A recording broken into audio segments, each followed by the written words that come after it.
দর্শক, সবাইকে রহমান নার্সারির পক্ষ থেকে জানাচ্ছি আন্তরিকভাবে শুভেচ্ছা। গত বছরের ন্যায় আমরা এবছরেও শীতকালে বিভিন্ন ধরনের ফুল, সবজি, ফল, মানসম্মত চারা উৎপাদন করেছি। দর্শক, আজকে আমরা এসব নিয়ে আলোচনা করব। দর্শক, আপনারা সকলেই জানেন যে আমাদের রহমান নার্সারি দীর্ঘ ২৪ বছর যাবত মানসম্মত চারা উৎপাদন করে আসছে। একটি কথা না বললেই নয়, তারপরও বলতে হয় যে বর্তমান গাছ পাইকাররা যেখানে সেখানে ক্রেতাদেরকে বিভিন্ন ধরনের ধোঁকা দিচ্ছে এবং বিভ্রান্তিতে ফেলছে। তো আমার কথা হলো যে গাছ পাইকারদের কাছ থেকে গাছ কিনে প্রতারিত হওয়ার কোনো প্রয়োজন নাই। আমাদের রহমান নার্সারি দিচ্ছে 100% গ্যারান্টিতে চারা বিক্রয়। দর্শক, আপনারা এই মুহূর্তে দেখতে পাচ্ছেন রহমান নার্সারির দৃশ্য।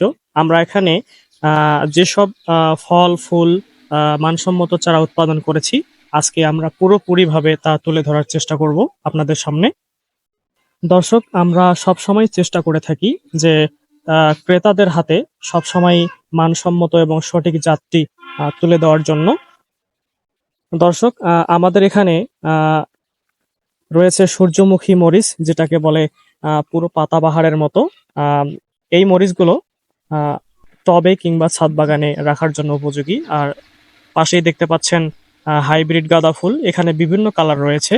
আমরা এখান থেকে প্রায় ৫,০০০ মানসম্মত চারা উৎপাদন করেছি। এটা গার্ডেনিং এর জন্য খুব ভালো হবে। আর পাশেই দেখতে পাচ্ছেন চাইনিজ গোলাপ। এই গোলাপগুলা অতিরিক্ত বেশি বেশি পরিমাণে ফুটে থাকে। এবং পাশে দেখতে পাচ্ছেন কাঠবাদাম চারা, ফ্লোরাল বেগুনিয়া, যেটাকে বলা হয় জাপানি ফুল। শীতকালে পুরো রক্ত কালার ধারণ করে এবং গরমকালে পুরো সবুজ কালার ধারণ করে এবং ফুল সারা বছরই ফুটতে থাকে। পাশে দেখতে পাচ্ছেন আহ তাইওয়ান হাইব্রিড পেঁপে। এই পেঁপেগুলি ২.৫ মাসে কিংবা ৩ মাসে ফলন হয়। আহ এর বৈশিষ্ট্য হচ্ছে কোনো গাছের মধ্যে পুরুষের কোনো অস্তিত্ব থাকে না।